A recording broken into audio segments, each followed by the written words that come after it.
One more time. Union! And you're going to hear from some of these workers, but also, representatives who represent the working class. And we're going to start with one of our allies, State Representative Francesca Hong. Francesca.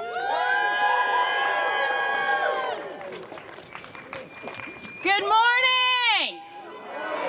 How are we feeling today? Wait, where's SEIU at? AFSCME? OPEIU? You all, I am so incredibly honored to be here with you today. We know when workers win, democracy is strong. When unions are strong, everyone wins. So thank you for getting to this point today. I'm State Representative Francesca Hong, and I proudly represent the 76th Assembly District here in Madison. And to be a reflection, a voice, a supporter of the labor union has been the absolute honor of my life. We have seen when shit doesn't get done in there, shit gets done out here because of you all. When we have right now a world that is anti-democracy versus pro-democracy, it's not just about left versus right anymore, conservative versus liberals. This is about securing a democracy, and it's labor, it's unions who are showing that regardless of what sector you are in, whatever your race is, whatever zip code you are in, when we come together as labor, as a movement, we get things done. My Democratic colleagues and I are going to continue to fight to ensure that workers' rights are for everyone. Thank you for helping in this fight for democracy. Continue. We want to make sure that these negotiations on contracts get fair wages for everyone. I cut my finger this morning, which is kind of funny because I'm supposed to be good with knives. I don't know if you know my background. I work as a chef when I'm not here. And I was thinking if this has happened to me at work, I would be protected because of labor, because of what workers have been doing for generations to ensure that everyone is protected in their workplace, that every work is dignified, and that every worker gets the respect that they deserve. Thank you so much for continuing this fight. Solidarity is the strategy. Solidarity forever. Thanks, Francesca. Next, you're going to hear from a worker, one of the first workers here. We have Colin Gillis, is a night shift nurse on an internal medicine unit at a hospital in Madison and a proud member of SEIU Wisconsin. Colin.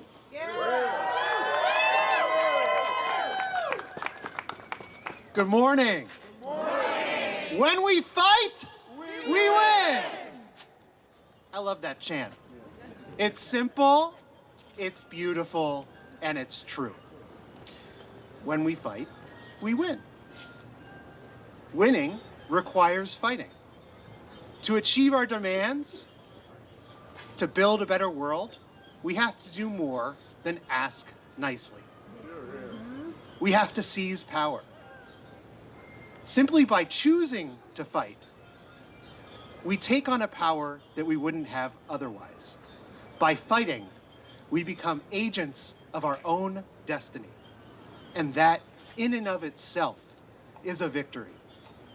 When we fight, we win. Nurses at UW Health know all about fighting. We've been fighting for 4 years, and we've won significant victories. For 3 years, management refused to meet with us and hear our proposals. We circulated petitions, we put up yard signs, we marched on board meetings. Still, they wouldn't recognize our union. So last summer, we decided to go on strike. We collected hundreds of strike pledges, and we presented a credible strike threat. And that threat brought management to the table. When we fight, we win. What's happened since? We've made some important progress. We have a union voice at our hospital. Our discipline process for nurses is more fair. Our wages are a little higher than they probably would have been otherwise. But we've also heard a lot of no. And so the struggle continues. We're increasing pressure inside and outside the hospital. We're fighting. And when we fight, we win. Sometimes, my friends, the when we fight lasts a long, long time before we see a tangible win. And that's hard. Fighting is exhausting. And our fights are taking place in a state where the laws stack the deck against workers. Wisconsin is not where I was born, but I've lived here long enough now, more than 13 years, that I can call it home. And I do, with pride. This state is where I became a nurse after changing careers in the middle of my life. And it's where I became an activist. I moved here in 2010 when I was 29. And I celebrated my 30th birthday right back there, inside those walls, during the occupation of the Capitol in 2011, when hundreds of thousands of workers filled this square to fight Scott Walker's Act 10, which gutted the rights of public sector workers. That law paved the way for right to work, and those assaults on workers' rights were part of a larger campaign by Wisconsin Republicans to undermine democracy in our state. Each of the union campaigns represented here today are part of that larger fight for democracy. And that fight has been long and difficult. My fight started 13 years ago, but I am still here fighting. We are still here fighting. When we fight, we win. As we speak, Republicans in the building behind us are trying to undermine democracy by protecting gerrymandered electoral maps. They have threatened to impeach Judge Janet Protasewicz, and they have introduced bad faith bills that only give authority to draw maps back to the Republican state legislature. We're here today to say that we won't let that happen. We will fight in the courts, we will fight in the ballot box, and we will fight at our workplaces. And we will win because we are fighting with the most powerful weapon of all, solidarity. Wisconsin workers, I am honored to stand here before you today and to be fighting with you together. Our fights may be long, our fights may be difficult, but they are one fight, and we will win. When we fight, we win. When we fight, we win. When we fight, we win. Thank you. Thanks, Colin. And, being a nurse, we've all had care at the hospitals. I could tell a lot of stories for myself each time I go to a conference. But I just want to say thank you to all the nurses in SEIU, Wisconsin. So, next, we have another ally. Senator Diane Hesselbein has been a friend of working families for years. She is a union champion. She serves as the state senator for the 27th Senate District, which covers Middleton, Verona, Waunakee, Baraboo, and Mount Horeb. Senator Hesselbein. Oh my gosh, it is so great to be here today. I had so much fun going around the Capitol with all of you and talking about our mutual struggle. We have your backs. This reminded me so much of 2011. We've talked about a little bit before when Governor Walker dropped his bomb to divide and conquer our state. And I got to tell you, I felt hopeless. I didn't know what I could do because I was with you in the streets marching and I thought, what can I do? And then I thought of it. I was on the Dane County Board. So I drafted a resolution with my friend, dearly departed Marty Beal's help, and that resolution for that April ballot simply said, should all workers be able to seek fair pay and safe working conditions through collective bargaining? And guess what happened? People voted? 60%, over 60% of people in Dane County voted? Because we know we are stronger with the union, and we sent a clear message to Scott Walker that we support unions. So I've been fighting for unions and collective bargaining for over a decade with my good friend, Francesca Hong. And I want to say it because I just want to do it. When we fight, We win. When we fight, we win. But I gotta tell you, sometimes when Francesca Hung and I fight, we're not always winning, right? But we've got something going on in March, right? We got a little Supreme Court decision that's gonna come down. And we know that with fair maps, the state of Wisconsin will be fairly represented by the seats of the people that are held in that office. And I know when Fran and I are gonna say, when we fight, we win. And when we fight, we're gonna win. And we're gonna take back this issue for the state of Wisconsin. Everybody should be in a union. We're always stronger together. Thank you so much. Keep fighting, and we've got your backs. Let us know how we can support you each and every day. Thank you so much, and solidarity forever. Thanks, Diane. Thanks for all the work you do, too. I'm going to do another chant, I think. And this really represents this crowd. The workers united will never be defeated. Let's do it. The workers united will never be defeated. The workers united will never be defeated. The workers united will never be defeated. The workers united will never be defeated. And since we're talking about Workers United, we actually have a union member from Workers United, Maeve Perkins, with Starbucks Workers United, who's a barista there and fighting the good fight for all workers. Maeve!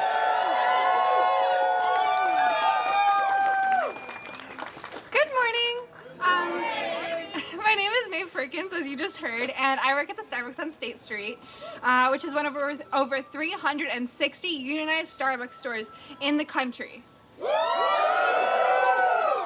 I am also a student at the University of Wisconsin-Madison studying aerospace engineering, and I've worked at Starbucks for over 2 years.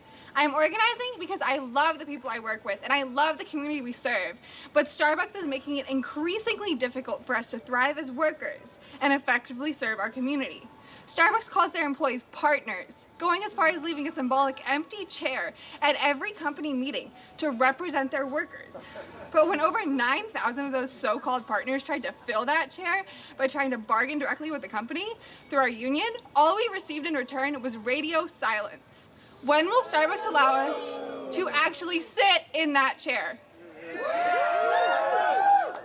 At State Street, we voted yes to the union on June 1st, and we won by a huge margin. 22 yes votes to only 1 no. In the 5 months that have passed in that time, we have not heard anything from Starbucks corporate. They have yet to even recognize our union or our right to collective bargaining. The first Starbucks store to unionize did so almost 2 years ago, and in that time, no bargaining session dates have been offered, and Starbucks has violated labor laws over 2,000 times. We are a movement of partners, working for fair treatment and demanding recognition from Starbucks. Our movement is both national and extremely local.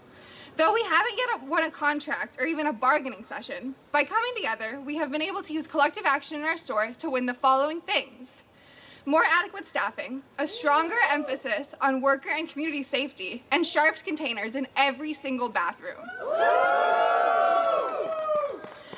These things have made a concrete difference in the lives of the workers and customers at our store, and they only came as a result of the actions of our union. Since our vote, we have marched on our district manager, delivered petitions, been on strike, and walked out of our store. Starbucks may refuse to recognize our union, but they cannot stop us from acting like one. Which is why, on the company's most profitable day of business, Red Cup Day, our entire campaign is calling for a one-day national strike. I ask you to please support us by joining us on November 16th at State Street and Capitol Square, which is right around the corner. And for more information about Red Cup Day, please see the flyers we are distributing at the rally. Thank you very much.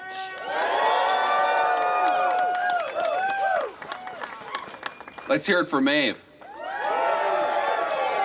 And just so you know, the South Central Federation of Labor is helping out with that cause too. We'll have flyers that are sent out later. And also, if you're not signed up for our email blasts, sign up. Where's that table? Over there for the email blast, and you will get that information along with all the other information with the struggles and how you can help. And one of the things we'll be doing that day is having a caravan to stop off at all the locations that are designated to stop off at. So lots of them. So you can just go to whichever ones you can make. It's going to be a long day, and it's going to be a day of solidarity. So thanks again, Maeve. Next, we have another ally, and this is an ally out of Worker Just Wisconsin, who is a strong ally of the labor community. Frida is the Worker Cooperatives Organizer at the Worker Justice Wisconsin. She just helped launch the food cart co-op El Chisme and is currently incubating a textile co-op called Shaky Hands. Both co-ops are Latinx immigrant-led. Frida and the staff of Worker Justice Wisconsin just became unionized with OPEIU Local 39. Let's hear it for Frida.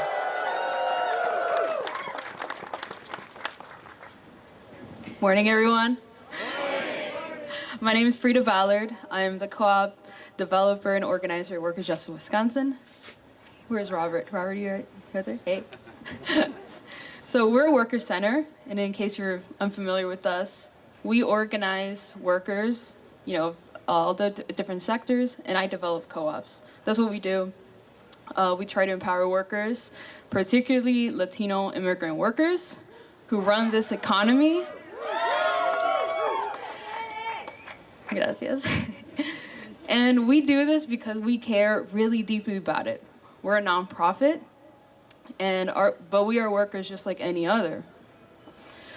And this work that we do is only possible because of the environment that we have at work that supports us. We have a direct voice in the direction that our organization goes in. We have a direct vote in our programs that we run.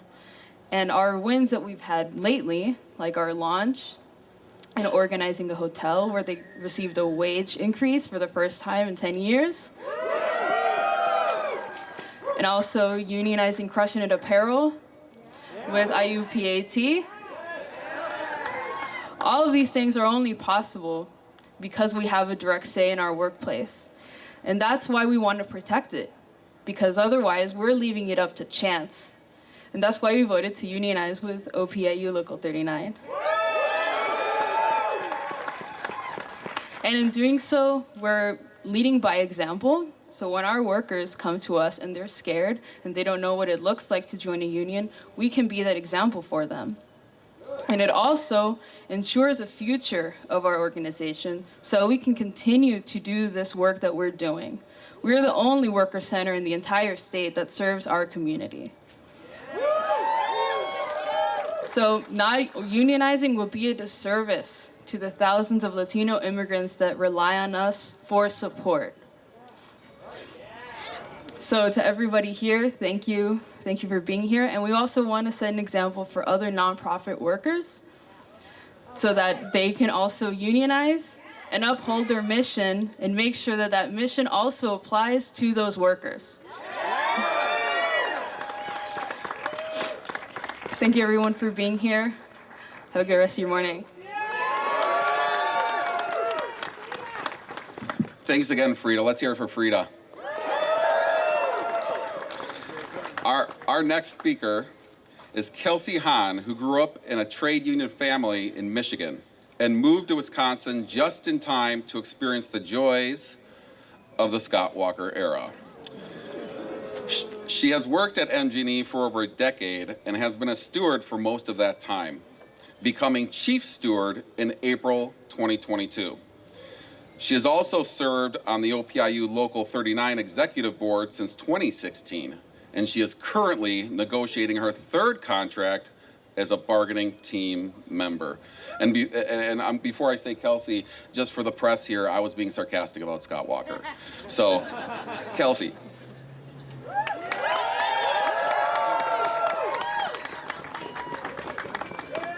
Yeah, someone at a union rally being sarcastic about Scott Walker? Never.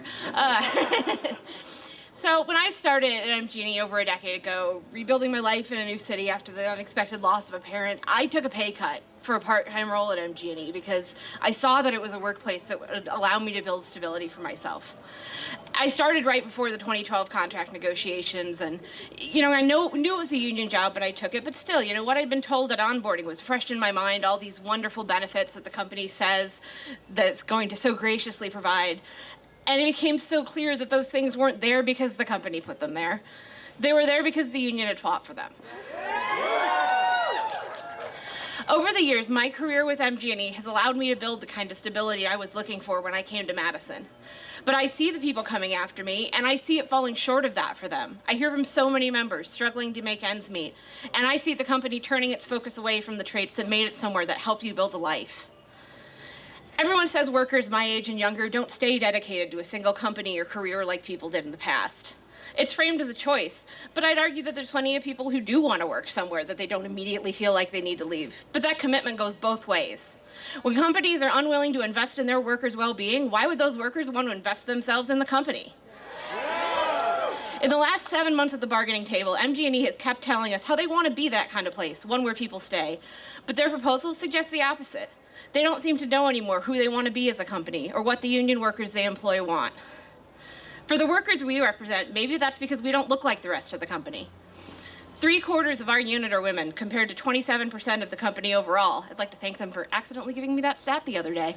Well over 1/3 are people of color, which I don't have the company's stats on that, but I do have eyes, and my members look very different from any other group of employees here. So I guess it shouldn't surprise me when contract after contract, something as basic as recognizing Martin Luther King Day, ends up pushed aside by others at the company, every round of negotiations. And I guess it shouldn't surprise me when they offer us cost of living increases lower than other unions at the company that are mostly men, many of them in jobs already paying twice what ours do. It doesn't surprise me, but it offends me, coming from this company that's built their image around being your community energy company. We spent the last month bargaining with the backdrop of MGE's United Way campaign, hearing leadership talk about how they give back to and value their community. They ask us for donations, and it makes them look good. Meanwhile, they have employees struggling to meet their family's basic needs, struggling with skyrocketing rents and record inflation. Their community is right here, too. It's their workers, and they have continued to offer a contract that doesn't leave us feeling valued. We know our worth as workers, and it's time for our employer to see it, too. Thank you.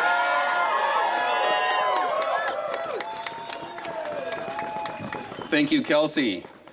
And that's not the only place that's not recognizing MLK Day or Juneteenth Day. Those struggles are at a lot of workplaces, union workplaces. And when they ask for that simple request from a company that is out there talking about inclusion and diversity, and that same company says, no, we're not going to respect Martin Luther King and the heritage there, as well as Juneteenth and the history with that. So we know where some of these employers are at. It's about money, and that's all they think about, and the reason they do things is about that. But that's why we come in the picture. That's why union members are active. That's why you're all fighting back. But we have an ally in this cause, too, who has helped us with that struggle for those 2 days off as well. And that is the NAACP of Dane County. Bill Franks is the chair of the NAACP of Dane County Branch 36AB of the Labor and Industry Committee, and also he is an executive council and an AFT Local 4848 member. Bill Franks, let's hear it.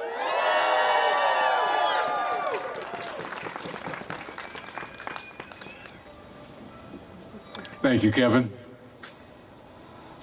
I have a few quick remarks. You see this red dot? Yeah. Don't take aim and do what people often do when they see a red dot, is all I can tell you. It's there for a reason. If you are in the labor movement and you're in the leadership, you may in fact get targeted.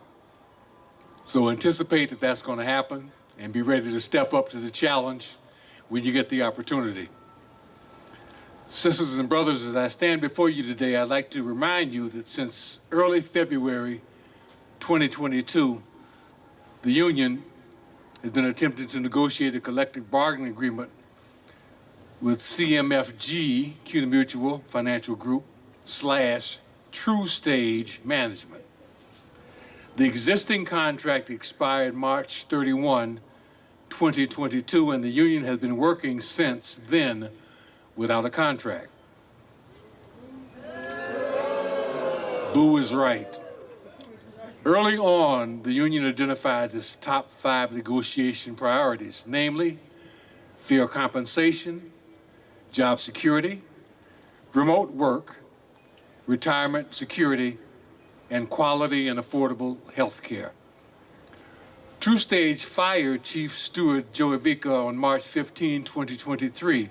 Who was right?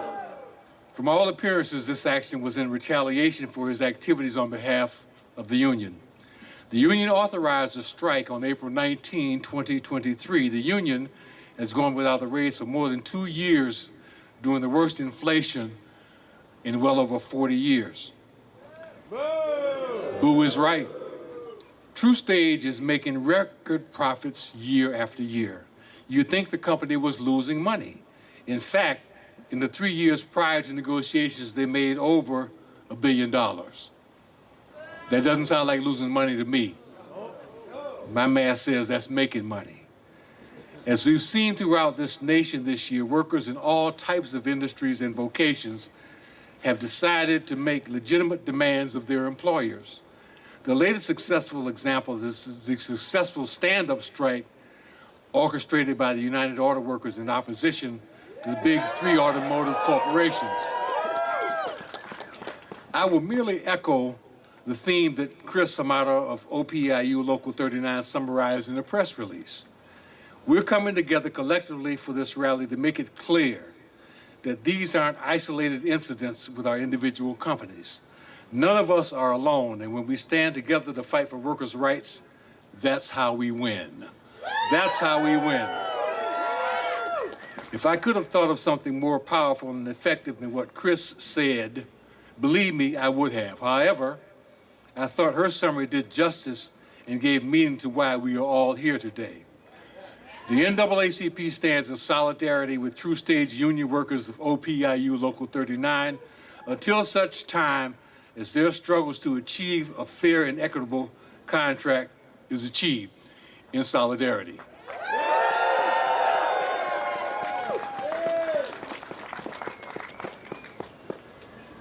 Thanks, Bill. Let's hear it for Bill and the NAACP, a strong ally of labor. Every time we ask for help, they are there for us every time.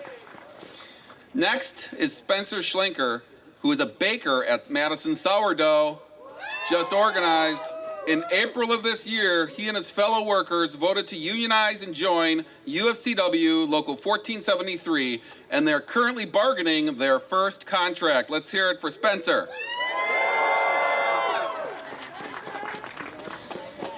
Hey everyone. Like so many of you here and across the country, this has been my first experience being part of a union drive, and now here we are rallying at the Capitol. Since we unionized at Madison Sourdough, it's been so wonderful to see other local workers supporting each other. Many of us have since joined the Young Workers Committee at Scuffle, where we can learn from other unionizing young people and share our experiences. The love and solidarity in Madison is so real, and I'm inspired every day by my coworkers and by everyone that supports us. Like Kevin mentioned, we unionized in April, and we've been bargaining for our first contract since June.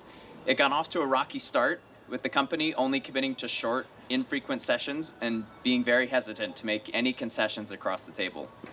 It took a lot of time to get to where we are today, but we've settled into a more regular bargaining pattern, and we're now making solid progress at each session.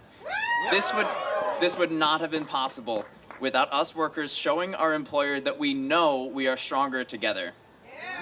Today, we're proud to support other unions in Madison in their fights for contracts that will earn them the hours, wages, and working conditions they deserve. Often, people hear about a workplace unionizing and think, oh, good for them, and then more or less disengage. We voted to unionize, but we just won the right to start this monumental task of bargaining our first contract. The struggle wasn't over, it had just begun. This time in limbo between unionizing and ratifying our first contract is when solidarity is more important than ever. Remember, a union is more than a contract. It's an expression that workers are there to support each other no matter what. It's so important to show that support, especially while the bargaining unit waits for their very first contract.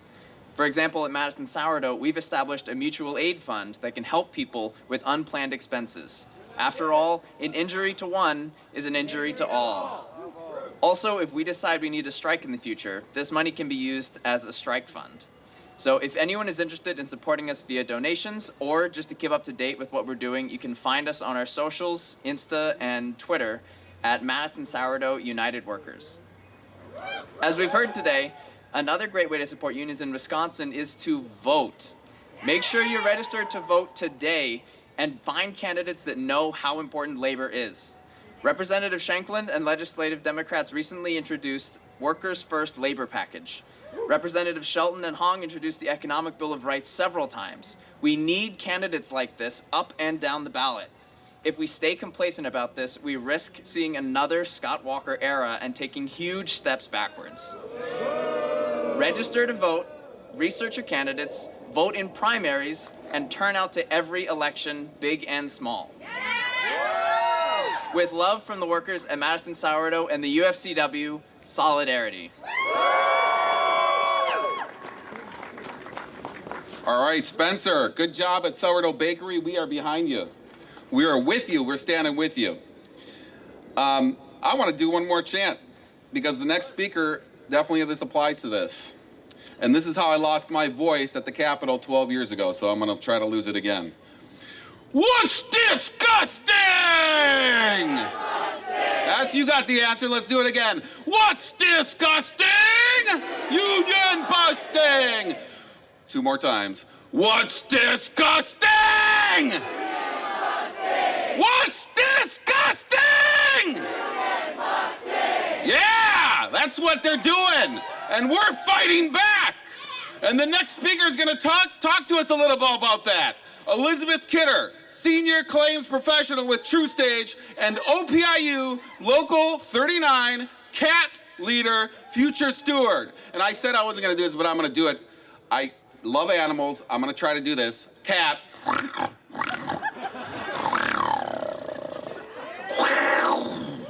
Here we go.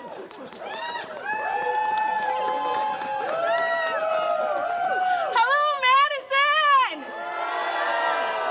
When we fight, we win! Thank you. I know this phrase more than anybody my past year. My union knows my story, but you might not. Last year, I went through a house fire. My husband was in a car accident. He went into rehab. The first week we were out on strike was the first week I was able to return home. The list goes on and on. Without the support from my union, I would not have gotten through this year. They supported me, gave me guidance, and helped me discover what I am truly capable of, something my company could never do. For me, I'm a great worker, don't get me wrong. I've won VIP awards with my company, but awards do not give you financial stability. They do not give you health care, and they do not give you pensions. All my company is looking to take away from us.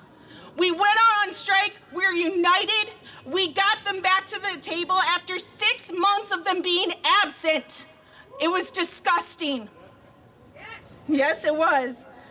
Belonging to a union means you'll never be alone. You'll never be fighting alone because when working families are under attack, what do? This rally is a call to action to all the Madison areas. Together, we win together, all of us. All of our companies should be afraid because we're stronger together. We have the power and not them. This fight is for a brighter future. It's long, it's hard, but there's nothing we can't accomplish because you know what? We have the strongest weapon. We have solidarity. So please join me. Who's got the power? We got the power. What kind of power? Union power. I can't hear you. Union power. Thank you. We fight, we win. Solidarity! Thank you, Elizabeth. Usually in meetings, we have at the end something spontaneous called good and welfare. And this is going to be a good and welfare spontaneous announcement from Diane. And this might apply to others of you in the crowd, too. All right, everybody, today is a special day. It is Representative Francesca Hung's birthday. Come on out, Fran. Come on Come on, get her out here. Come on, Fran, her son, Georgie. And we are indeed stronger together. You don't want to hear me sing, but I found somebody who can, so please join us in singing Happy Birthday to Fran. Come on, Kate. You gotta say who you are. SEIU nurse. Kate. Hi, I'm Kate. I'm a nurse with SEIU. I'm also married to Chris from OPEIU. And you guys got to sing with me. I'm sorry. You have to. Happy birthday to you. Happy birthday to you. Happy birthday, dear friend.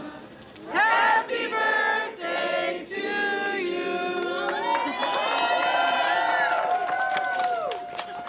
And just like this rally and many more.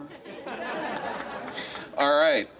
Now, we are not yet done with this rally because we have a voter registration booth over here. If people can vote, register to vote. We have the email blast sign up so that all of you can get our emails so you know what's going on with the greater labor movement between all of you, and it's easier for us to contact you. And we have one more chant because this is what democracy looks like.